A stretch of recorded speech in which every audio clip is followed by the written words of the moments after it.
I'm very much enjoying this build of Syn. So a couple of things that I've changed. I've got 2 copies of Dragon Thunder.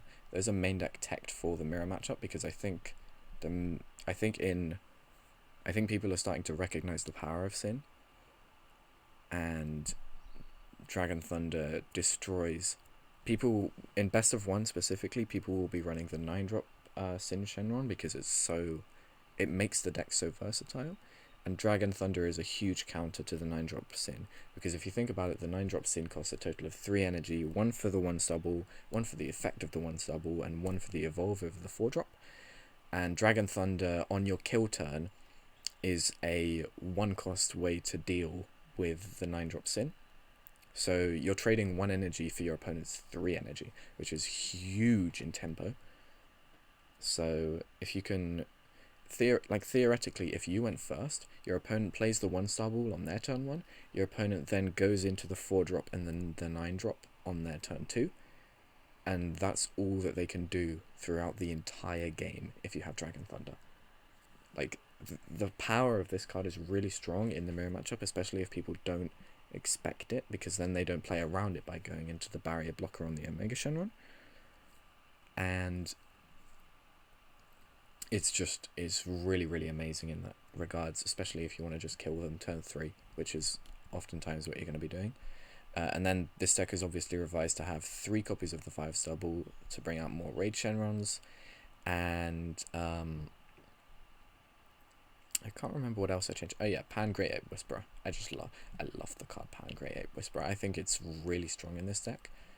Not so good at... Actually, it could be really good in best of 1. I didn't think about running it in best of 1, but I think it works really nicely in best of 1 because of the fact that you can use it defensively with its blocker tag and with the surprise factor of being able to bring it out during your opponent's turn, and obviously offensively, like I did that game, using it as a way to restand a big hitter. So I will leave that game. But those are just a couple of the changes that I made, and actually I'll show you guys the deck list now as well. I haven't put it on DBS decks yet, so I'm afraid you'll have to deal with the untapped format, but this is the list I've got. For Ice Shenron, I think is almost always correct, unless you're going for an even more aggressive build. If you're okay, so I think that there's different levels of aggro that this deck can go for.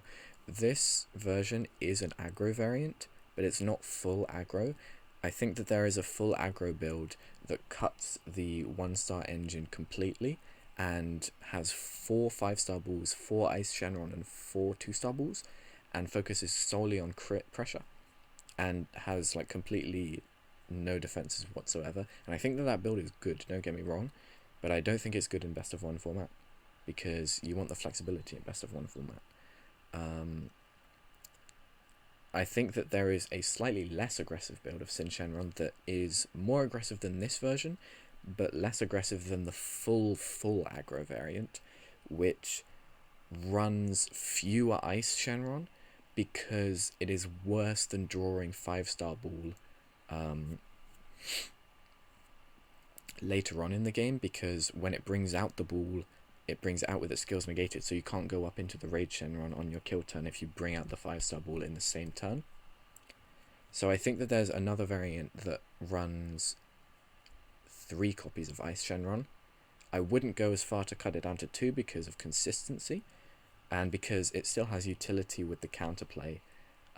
Even if you are like a very, very aggressive variant, if you can't kill them, just holding 2 energy open and having the counterplay live is really strong as a play in itself. So I think you never go down lower than 3 copies of Ice Shenron.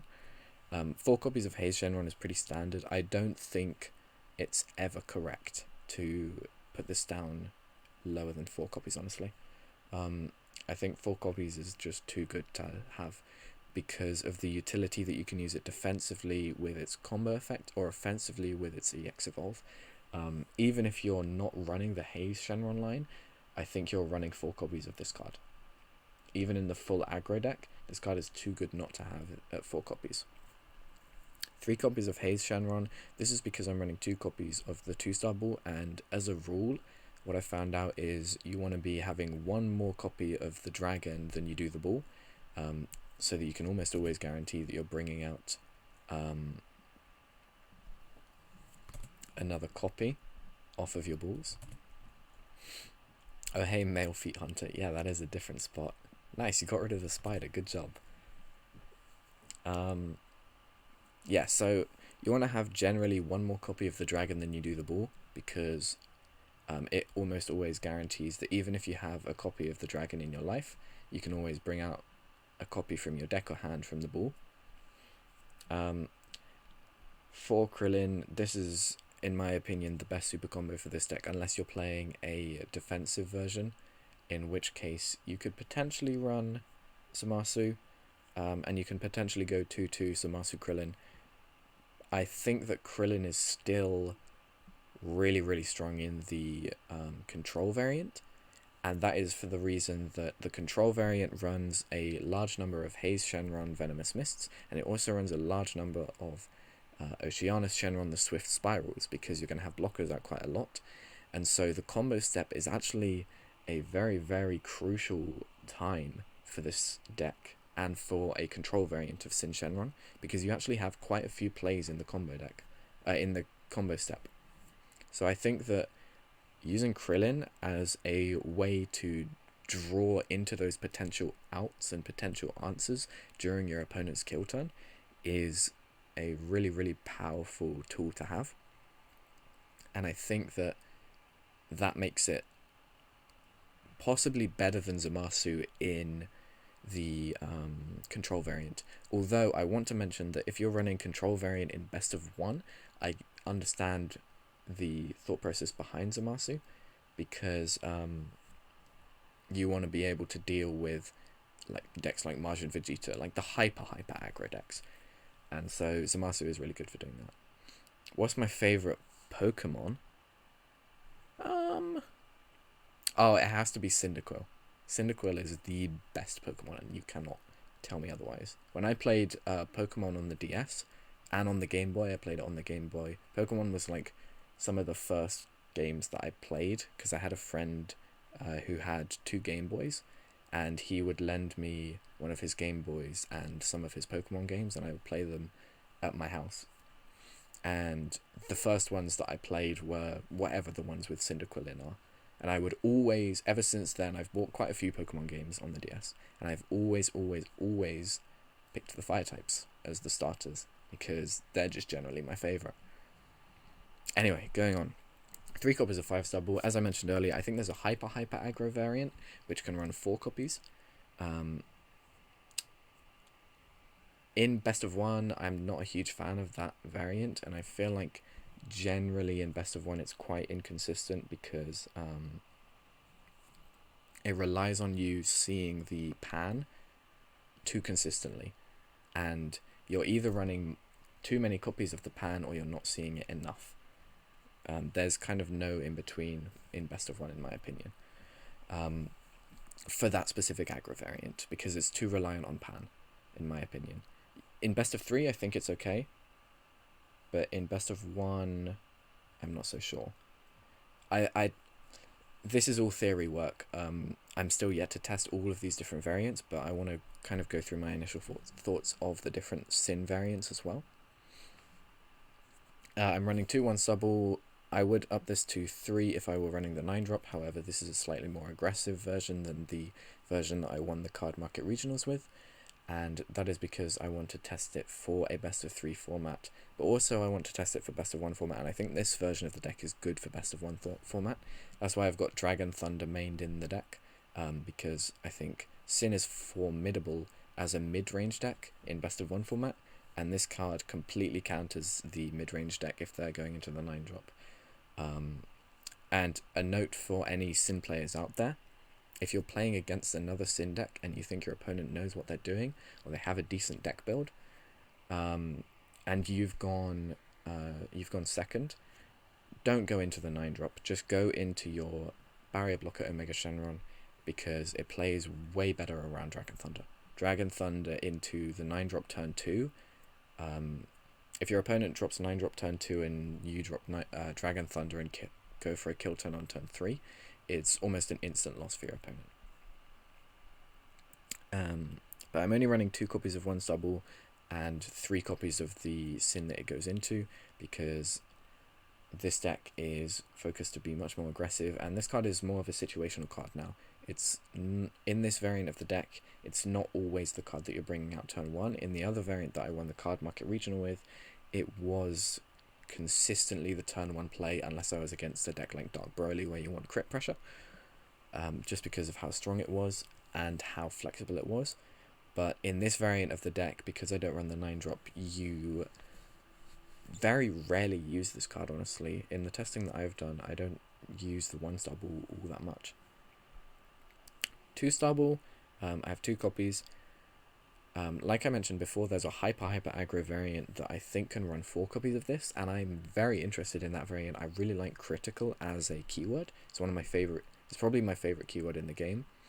I think that it's really advantageous to have a deck full of crit attackers, and I want to test out that variant because the Haze Shenron chain is probably my favorite chain, I'd say. And I think that in that Hyper Aggro variant you could potentially run the 3-drop Rage Shenron as well. Excuse me. And I think but in my opinion, the 3-drop Rage Shenron is a worse answer than Dragon Thunder. I think Dragon Thunder is a better version of the 3-drop Rage Shenron, in my opinion, because the 3-drop Rage Shenron outs the 9-drop Syn very nicely, but it means that your cards are still getting their skills negated. Dragon Thunder just completely destroys the 9-drop Syn Shenron. So I think that in this Hyper Aggro variant, where you run 4 2-star balls, there is space for that 3-drop Rage, and there is also potentially space for it in a mid-range variant that maybe runs... I'm not sure on that, actually, but the 3-drop Rage is something to consider, I'd say. I see some builds playing, I see some builds don't. I'm very interested by the card. There's also a build that I really like that I've seen that completely cuts the 2-star ball but still runs Haze Shenron, and it also runs 4 copies of Nuova Shenron and 2 copies of the Surprise Attack Naturon Shenron, and it completely focuses around Nuova Shenron. I really like that build, but I wonder how it fares into decks with a lot of counterplays, because I feel like if they manage to deal with Nuova Shenron and you don't have another copy in hand, you're screwed over a lot more than in other variants of the deck. And I feel like 4 copies of a card with unique is generally something to steer clear of, unless it's really powerful like the Omega Shenron. But I suppose 4 copies of it means that you're going to consistently have multiple copies in hand, which means that if it does get answered, you have another copy ready to play for only 1 energy. So I do like that build as well, and I think it's very innovative. I really like it, because most of the power of the 3-drop Haze Shenron, when it comes into play, is the fact that you can then evolve into the 4-drop. But in this Hyper Aggro variant that I talked about earlier with the 4 Rage, 4 2-star ball package, a lot of the value of the Haze Shenron comes from the crit attack as well. So I think that's important to know as well. In this Hyper Aggro variant, you're definitely running copies of the 2-star ball, like definitely, because the entire deck is based around crit swings. 2 Oceana Swift Spirals in this deck. This is something I'm still debating on. I think that it's pretty good in combination with the Omega Shenron when you give it Barrier Blocker, because it just offers a lot of defense and it gives you more outs to draw off of your Super Combo Krillin. I'm only running 2 copies because this deck isn't built to be defensive. These 2 copies are mostly for if you run into like a Majin Vegeta matchup or something like that, and it just gives you multiple blockers in the Hyper Aggression matchups where they're looking to kill you turn 2.